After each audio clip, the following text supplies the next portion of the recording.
Life Admin 365 and welcome to today's video. In today's video, I'm going to share with you a few of my favorite Vrat related meals.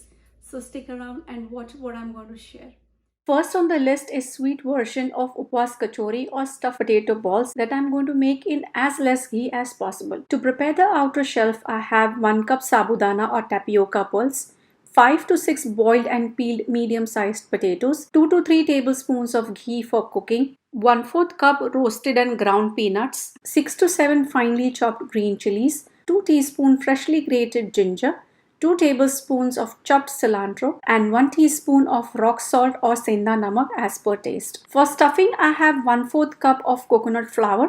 You can use desiccated coconut as well, but then you would need 1/3 in that case. 1/4 cup of coarsely chopped cashews, 2 tablespoons of golden raisins, half a tablespoon of sugar, and a couple of pinches of cardamom. To prepare, place a wide pan on medium-low heat and dry roast sabudana for 2 to 3 minutes. Dry roasting sabudana is an optional step and you can skip it and directly grind it in the mixie. However, doing this step eases the grinding of sabudana. Within 2 to 3 minutes, you will see a very slight change in color of sabudana pearls and a characteristic starchy aroma. That's when you know that roasting is done. Turn off the heat, transfer it to a plate. Spread the pearls around the plate and let them cool. While it is cooling, grate boiled potatoes and have them ready to go. When sabudana pearls have cooled down completely, grind them to form a powder. This powder does not need to be super fine. Slightly coarse is good enough. You will need anywhere between half a cup to 1 cup of this sabudana flour. Next, combine all the stuffing ingredients and have them ready to go. To a medium-sized mixing bowl or to the pan used for roasting sabudana, add grated potatoes, finely chopped green chilies, grated ginger, chopped cilantro, rock salt, and roasted and crushed peanuts. Mix these ingredients, then sprinkle in sabudana or tapioca flour over this mixture and combine all the ingredients well. Tapioca flour acts as a binder and keeps all the ingredients together by absorbing moisture from this potato mixture. If the mixture is still sticky, then add sabudana flour in 1 tablespoon increments until you get a relatively non-sticky mixture. Now it's time to make kachori shells. Pull out a small portion of this mixture and press it in the fingers to form a ball. Grease your fingers and palms with ghee to keep sticking to a minimum. Slowly press around the edges of the ball to form a disc and then place this disc in your palm and press it in center to form an indent. Place half a tablespoon or so of the stuffing in this indent.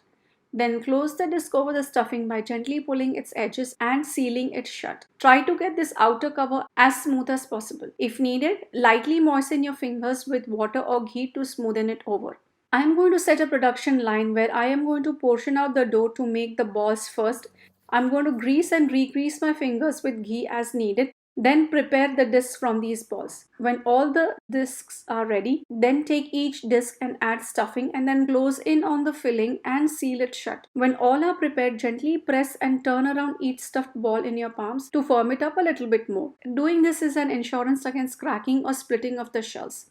Place Appe pan to heat on medium heat and brush ghee in each of its slots. Place the stuffed potato balls of kachori in each slot of the Appe pan. As and when needed, brush little bit of ghee on top of these balls. Every now and then with the aid of spoon, turn the potato balls in the slot to uniformly fry them all around. When uniformly fried all around, take them out and place them on a plate lined with paper towel. You can serve these with lightly sweetened yogurt, or for a spicy take, serve it with cilantro, green chili, peanut chutney, or like we do, serve it dahi vada style. Top these kachoris with lightly sweetened yogurt and cilantro peanut chutney and dig in. Next on the list are Farali Squares. For this, I need 1 cup of samak rice or varyache tandul as we call them in Marathi, 4 medium potatoes pressure cooked, 3 cups of water, 3 tablespoons powdered sabudana or sabudana flour, ghee divided as 1 tablespoon plus 2 tablespoons, 1 teaspoon cumin seeds, 6 to 7 finely chopped green chilies, 1 tablespoon chopped cilantro stems, 2 teaspoons freshly grated ginger, 2 tablespoons finely chopped cilantro leaves, rock salt or senda namak according to taste, and some more ghee for greasing pan and the palms. To prepare these, first you need to soak samak rice in water for about 30 minutes. Then you need to cook this rice. For that, get water heating on one side. Then place a non-stick or a ceramic coated pan on medium heat and to it add 1 tablespoon ghee. When ghee has melted and is hot enough, add cumin seeds and let them sizzle. Stir them around in pan for a few seconds. Then add finely chopped green chilies, cilantro stems, ginger and mix. If you don't eat ginger or any of the spices that are mentioned here, you can skip them. Turn off the heat and only then add hot water. Do this step very carefully as adding water to oil will create a big sizzle.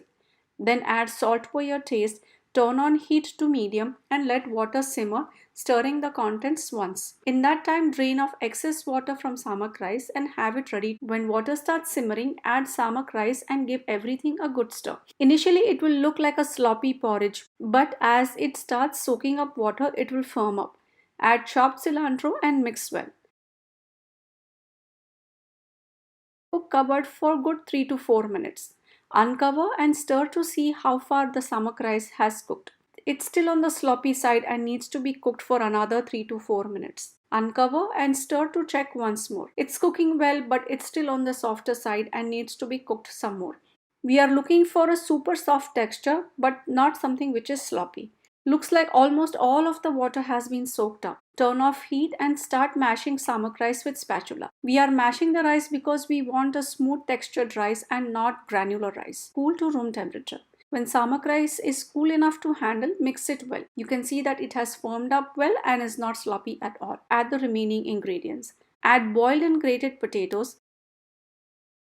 Then sprinkle sabudana flour. Then add 1/4 teaspoon of rock salt. We have already added salt when cooking rice and that's why we are adding only very little salt, which is just meant for flavoring the potatoes. Quantity of potatoes to cook samak rice is 1:1. That is, for every cup of cooked samak rice, I am using 1 cup of grated potatoes. Mix well to get a smooth mixture. Grease all sides of the tray with ghee. Transfer potato rice mixture to this greased tray and spread out as uniformly and as smoothly as possible. Score cut marks in the spread out mixture to get square shaped pieces.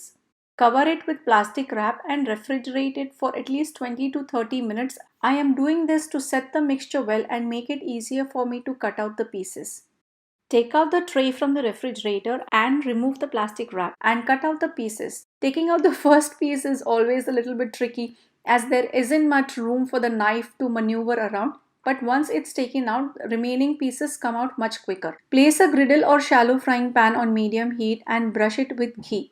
Then place the squares on it and shallow fry them until golden and crispy from the bottom side. Don't overcrowd the pan like I did here. They stuck to each other's side and I had a hard time separating them. Also, I could have used my electrical griddle to cook this, but it completely skipped my mind. So if you have an electrical griddle, do use it. You will be able to cook all of these at one time and not have your pan overcrowded, which in turn will prevent these squares from sticking to each other and flipping will become much easier. Once all the squares are flipped, brush ghee along the edges and in between as well. When these squares are cooked to their desired crispiness, take them off the pan on a paper towel lined plate.